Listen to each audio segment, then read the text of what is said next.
A lot of people ask me, how do I get into sports media as an amateur, right? So a lot of us want to get into sports media, but most of us can't go back and get a degree in journalism. So here's a few things that I've learned. 18 months ago, I started an Instagram account. I have a degree in cultural anthropology, and I had never worked in the media space before. But I just started an Instagram account, and 18 months later, I work for a number of publications in the MMA media industry. I work for the primary MMA Records website, Tapology. I've got my own page. I've got another gig outside of media, but still within the MMA space that I'm really excited to announce soon. So what would I say to those who are looking to take a similar route to I did, where you don't have a degree, you don't have a lot of experience behind you, but you're passionate about the sport and you want to get into it? First off, you need to start somewhere that is free and does not require any permission. So that's going to be social media. Anybody can sign up for a social media account. You're going to look to sign up for an Instagram account, a YouTube, a TikTok, Twitter, any of these things that you can just hop on. Doesn't matter how many followers have, how much money you have, or your experience. You can just get on and start somewhere. What you need to do when you're starting out is just put in the reps. For me, I started an Instagram account, and when I started, I was only getting 10 likes per post. No one was following me. It was, a lot of family and friends, but I kept at it. Especially I started to watch a lot of YouTube videos about the Instagram algorithm, about design, how to grow on Instagram. And over time of figuring out this is working, this isn't working, it helped me to get a lot more traction. And so you can use those social media accounts to get your name out there into the public. In a lot of ways, that's what social media is good for, is just getting your name out there, right? So the second thing that I would recommend is to find a niche.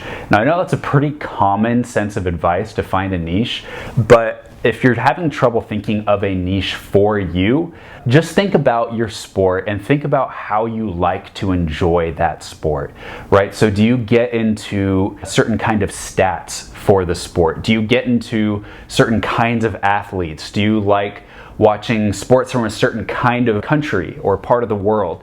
You need to think about, what's your niche? Are you a historian? Do you love getting into the early days of the sport? Or maybe sports and politics is your niche that you really like. And then dive into that niche. It's especially good if there's not many people that are already in that niche, right? So there's already a lot of people that are doing breakdowns, that are doing stats or doing predictions. But what if you combined one genre with another? For example, what if instead of just doing predictions, for all the predictions that you got wrong, you had to eat something spicy after the event? Something that is unexpected or different, because there are so many people covering predictions. You don't want to be just the 81st person today to post predictions for this event. You want to stand out. So for me, I chose China, covering mixed martial arts in China. I looked at the space and I realized, based on my experience, my travels, I spent a lot of time in China during my college years. And so I realized that I had a special connection to that scene. And I realized and looked around that no one's really talking about MMA in China. And if I were to be the one talking about it, then I would be one of the only ones to do that. So I did that, and that in itself has gotten me opportunities faster than if I were just to cover the same beats that everyone else is covering. Now the third thing that I would recommend for you to do is to build expertise. So the way you want to think about it is that you want to have a degree in whatever kind of expertise that you have. So this sort of builds off the niche kind of things, but not only are you building up a niche, but you're actually building up a skill or a library, a database in your head that no one else has, or very few people have. So for example, after I realized that I wanted to get into the Chinese MMA scene, I already had a pretty deep experience of prospects. and who was good in China, a couple of the big promotions.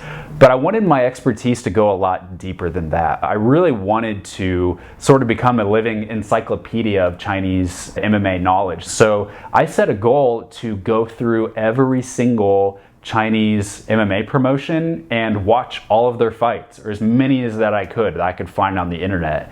And that way I felt like I could build up an expertise that no one else had.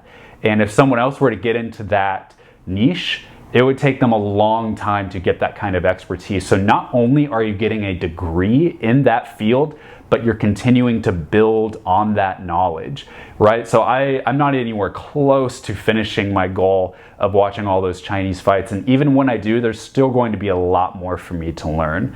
So that's an example of how I've applied the expertise. But what that does is that makes you valuable. Expertise sets you apart and makes you a valuable asset for companies, because that's hard to reproduce, right? A lot of people can get on Canva and use a template to make a post or make a quick YouTube video with iMovie, but not a lot of people are going to have your particular perspective, and not a lot of people are going to have your expertise. So the next thing I would recommend is to just keep swinging the axe, keep going. When you feel like you are wasting your time, think about, okay, how can I make a couple corrections? How can I maybe change course ever so slightly? Keep focusing on the things that work. Don't focus on the things that don't work at all, and just keep going. A lot of people start, very few people reach halfway, and almost no one finishes well. If you talk to any media member and ask them to talk about the first couple years of their career, even the first 3, 4, 5 years of their career, they're not going to be working for ESPN or Sports Illustrated. They're going to be most likely having their own YouTube shows, just live tweeting events, having their own social media accounts, doing things for free, and probably not making a full-time income. But the reason that they are where they are is because they stuck with it for years. So if you want to be in this for the long haul, you have to decide right now, do I want to commit to this long term? And you need to widen your time horizon from 6 months or a year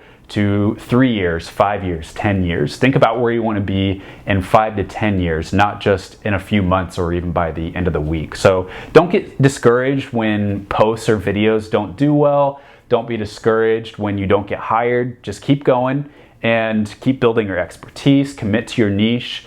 And then the last thing that I would say, this is sort of a bonus tip, but I would recommend go after the positions and talk to the people that you want to work for. You have to be the one to initiate things. Not everyone is going to be coming to you with a job, even though that does sometimes happen. That definitely happened to me as I built up my niche and my expertise.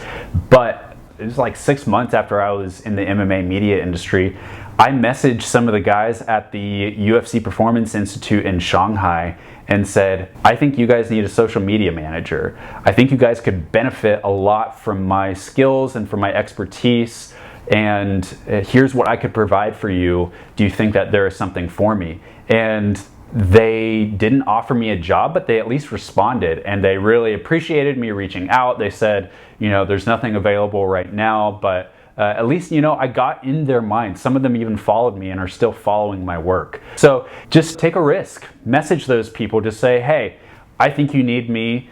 Here's what I have to offer. Here's how I could help you all reach your goals. Definitely subscribe to the channel if you want to hear more about how to work in the sports media industry. I'm going to be giving a lot of videos, sharing my insider knowledge and a lot of the things that have been most helpful for me. So hit subscribe, and we'll see you guys next time.